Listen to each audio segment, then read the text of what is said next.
आपका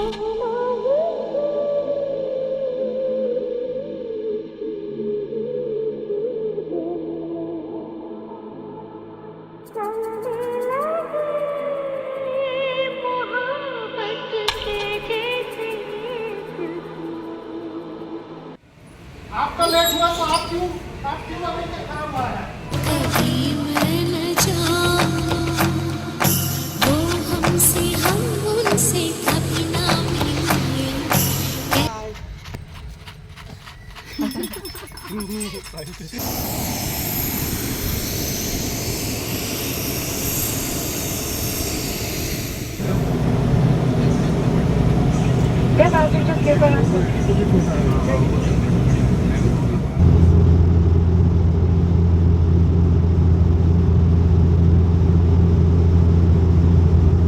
Hey guys, it's me Rimi and welcome back my channel Rimi's Diary.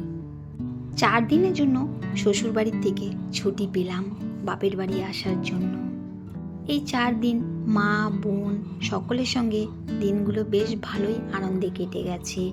আজ হলো বিদায় পালা আর আজ আমাকে ছাড়তে যাচ্ছে আমার এত বছর পর বাড়ি গিয়ে মাত্র 4 দিনের জন্যই থাকতে পারলাম মা বোনেদের সঙ্গে। অবশ্য মা বোনেদের সঙ্গে প্রত্যেক বছরই দেখা হয়, হয় মা নয় বোন, ওরা কিন্তু কলকাতায় আসে ঘুরে যায়, কিন্তু আমার আর যাওয়া হয় না, কারণ বাড়িতে অনেক সমস্যার কারণে আমি কিন্তু 8 বছর ধরে বাড়ি যেতে পারিনি।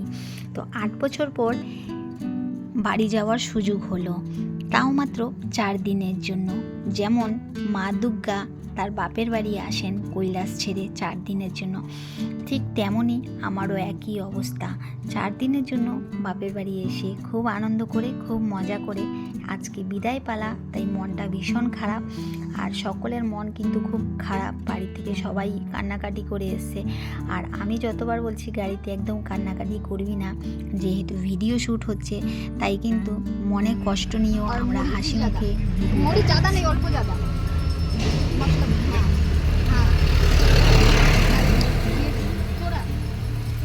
বিষয় না রে, হ্যাঁ ঝাল थोड़ा थोड़ा। हाय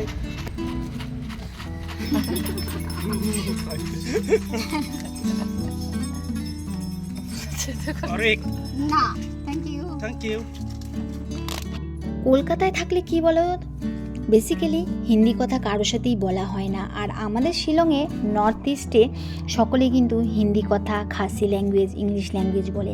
আর ওখানে গিয়ে আমি যেমন জড়োথড়ো হয়ে যাচ্ছি কথা বলতে, এমনি আমি কেউ যদি সামনাসামনি না থাকে আমি কিন্তু হিন্দি কথা ভালোই বলতে পারি, কিন্তু কেউ সামনে এসে যদি হিন্দি কথা বলে তাহলেই হয়ে গেছে, আমি একদম হিন্দি চটকে ছেড়ে দিই।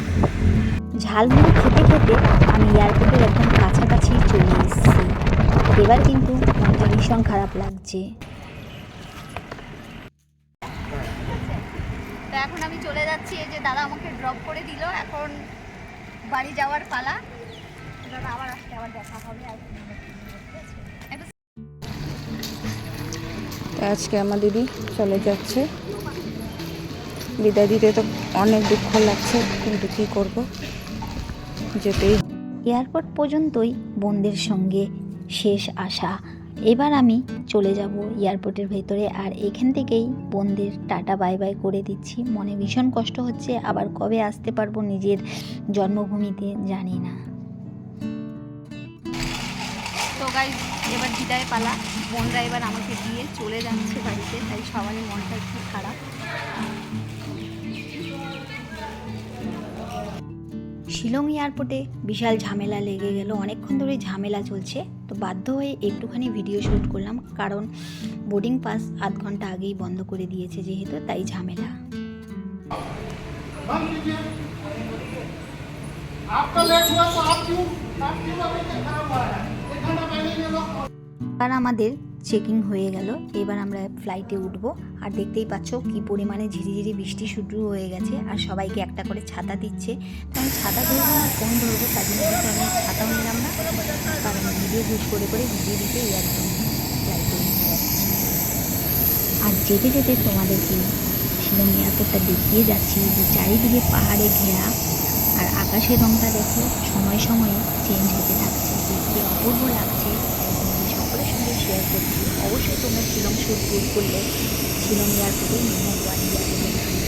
আর ওইখানে পাহাড়ের মাঝখানে যখন ফ্লাইট দাঁড়ায় খুবই ভালো লাগে দেখতে, আর তো ভীষণ ভালো লাগে। पैसा नहीं है, सैलरी देने का भी पैसा नहीं है इसका, तो क्या এয়ারপোর্টের ভেতর থেকে ঝামেলা চলছে, এখানেও কিন্তু চেঁচামেচি চলেই চলছে।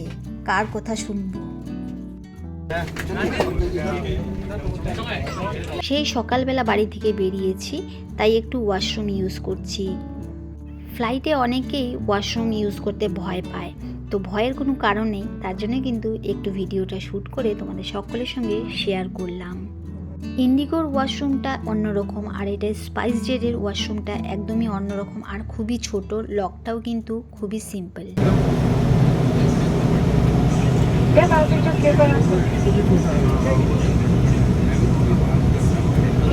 तैयारी के लिए अपनी कुर्सी के पेटे बांधे, टेबल बंद करने कुर्सी सीधे रखें, मोबाइल फोन को पावर ऑफ फ्लाइट होते कर दें और इलेक्ट्रॉनिक उपकरणों को ऊपर बने ओवरहेड सीट में ही रखें। यदि आप वो एक या इमरजेंसी एग्जिट के पास बैठे हैं तो कृपया अपना सारे सामान को ओवरहेड सीट में ही रखें। आपकी जानकारी के लिए स्पाइनल फ्लाइट का जो प्रबंध प्लास्टिक फ्लाइट का वगैरह पीना बच्चे है। धन्यवाद।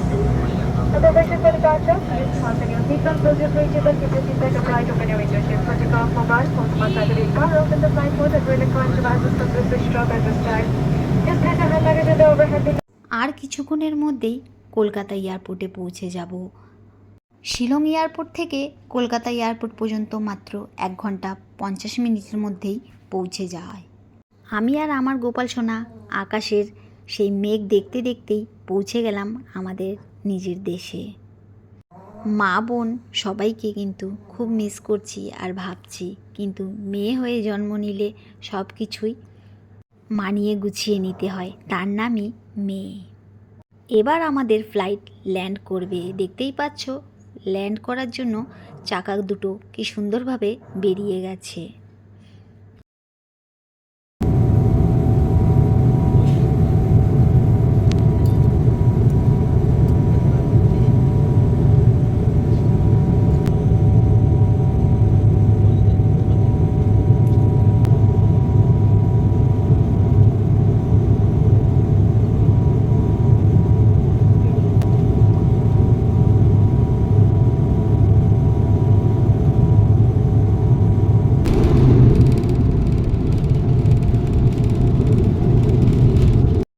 এই হলো আমাদের দমদম এয়ারপোর্ট, আর এখান থেকেই আমি আমার লাগেজ কালেক্ট করব। আর আমার লাগেজ এসছে বেল্ট নাম্বার 8 থেকে, দেখতেই পাচ্ছ বেল্ট নাম্বার 8-এর এখানে আমি দাঁড়াবো এবার আর লাগেজ নিয়ে নেব। ভিডিওটা ভালো লাগলে অবশ্যই লাইক শেয়ার সাবস্ক্রাইব করে আমার পাশে থাকো। বাই।